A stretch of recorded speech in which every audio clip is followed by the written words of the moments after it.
kalau bisa bilang 2 minggu saya nangis terus. Saya benar-benar terpuruk. Saya nggak bisa apa-apa. Saya benar-benar, saya nggak tahu apa yang terjadi. Pokoknya bangun nangis, tidur pun nggak benar. 2 minggu benar-benar saya apa sih? Saya tuh kayak di awang-awang. Terus begitu Bapak dikubur, saya pikir saya harus bangkit. Gimana hidup saya gimana? Bapak nggak ada. Bapak tuh adalah pengganti tangan dan kaki saya. 3 tahun saya menderita stroke. Dari pagi Bapak bangunin saya ditarik untuk saya bangun untuk mandi. Bapak mandi, kita makan bareng. Terus mulai ke terapi, hampir setiap pagi terapi. Saya pegang Bapak untuk berjalan. Terus sampai kantor, saya pegang Bapak juga sampai duduk di lantai 43. Kursi saya, meja saya dibereskan. Saya dibimbing untuk duduk. Terus saya ditepok pipi saya.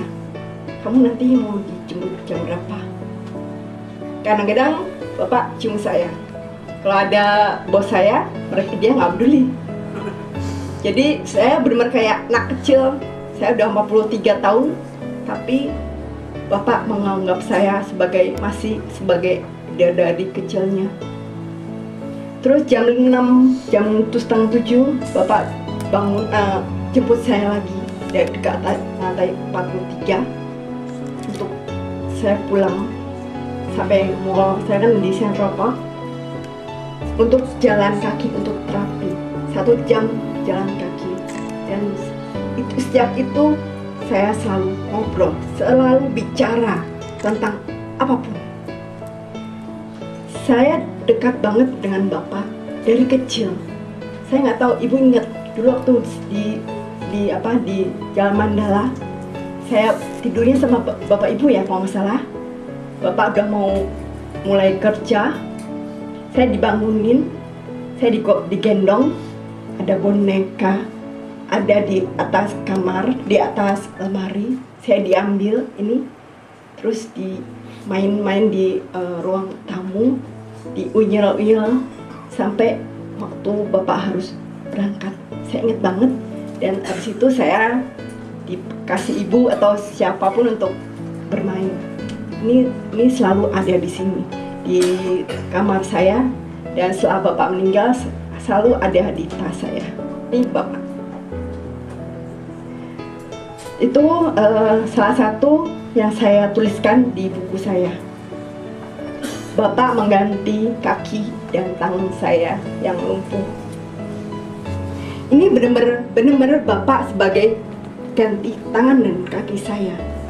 Karena saya jalan aja kok lihat bisa. Tapi kalau di tempat yang umum, saya benar-benar nggak bisa. Saya harus pegang. Jangankan itu, untuk ke ATM, ke salon, ke toko, kemanapun Bapak ada di samping saya.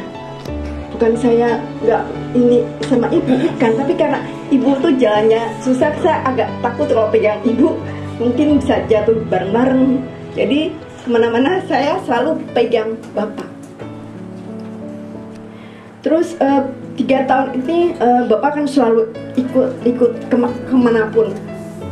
Dari saya sangat terpuruk waktu saya pertama kali stroke di Amerika.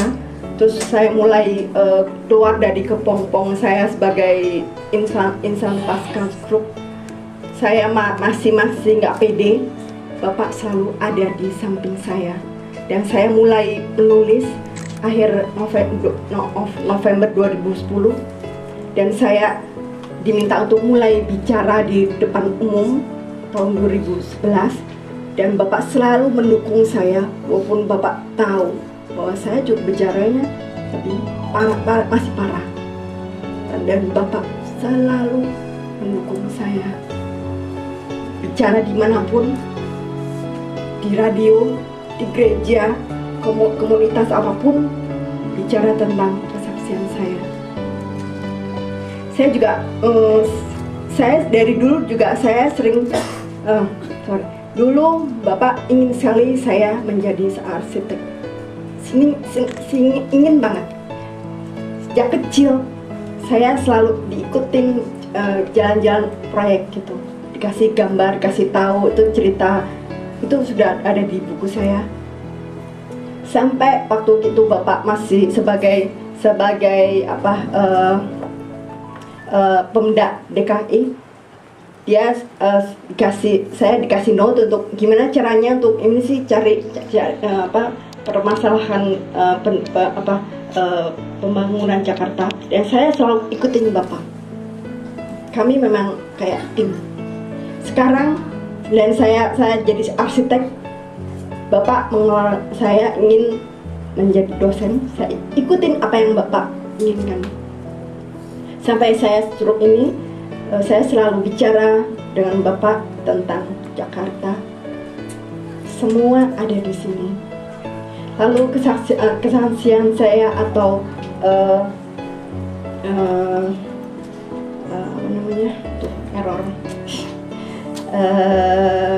pelayanan saya Bapak selalu mendukung saya sebagai internet sehat dan aman.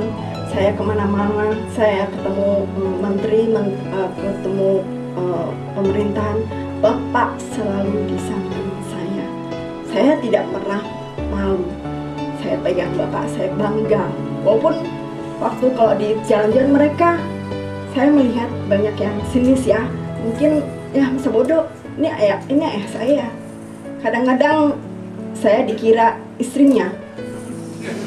Ya karena saya selalu pegang kayak mungkin ya kelihatan begitu ya. Bapak selalu bilang ini anak saya stroke.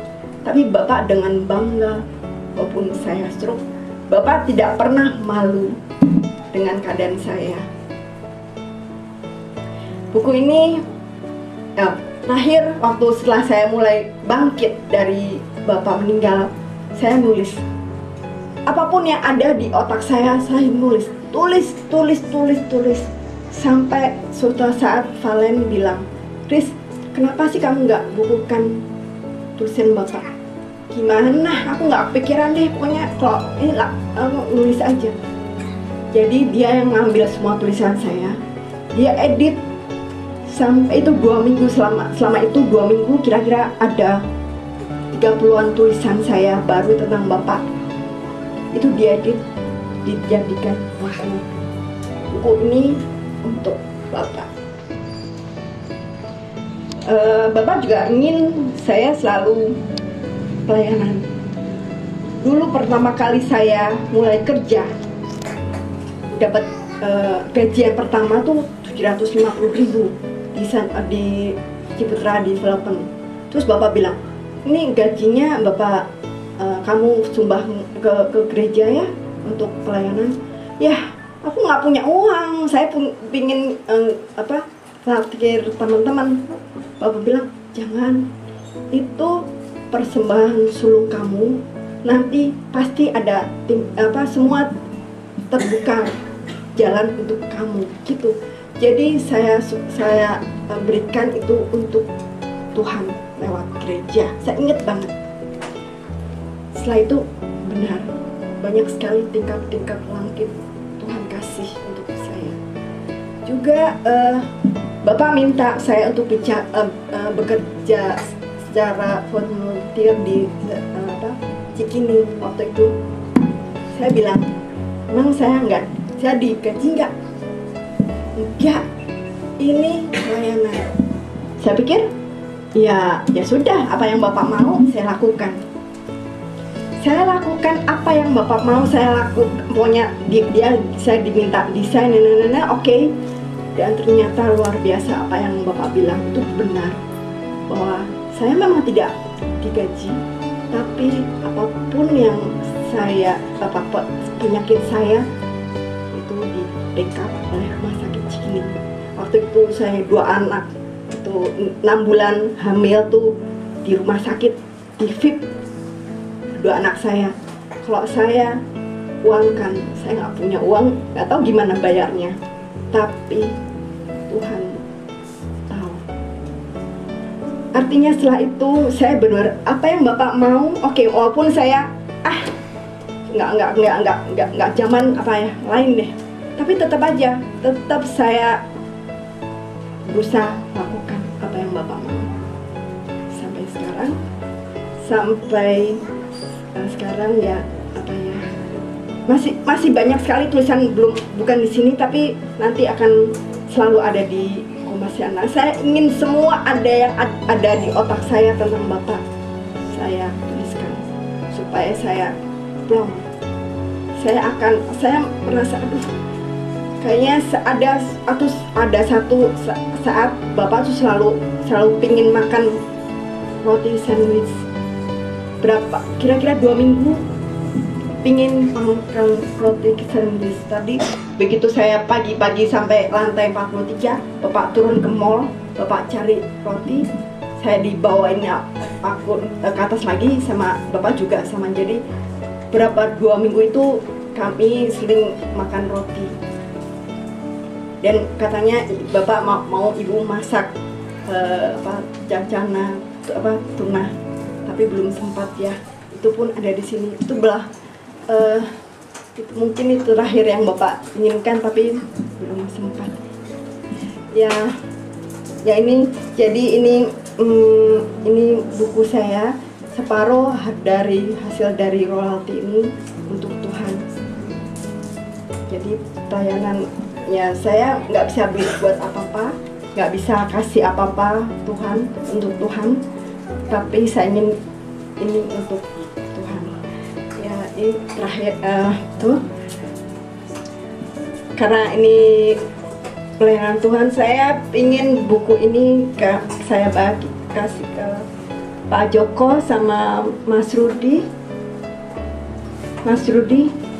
Pak Joko.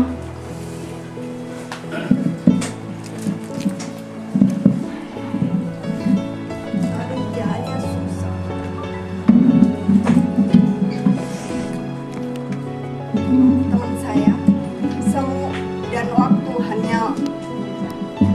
hanya dalam waktu 2 minggu dia mengerjakan ini semua. Luar biasa, terima kasih. Bisa dipesan di sini atau nanti kami ada pemesanan juga.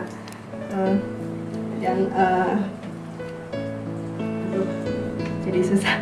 Ibu, ini untuk hari-hari pernikahan Ibu, saya nggak tahu buat Bapak kan nggak ada lagi nih untuk Ibu.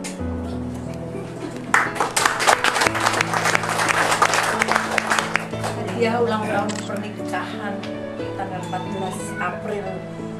Cuman yang satu di sorga, yang satu di dunia. Terima kasih. Ya mungkin cukup.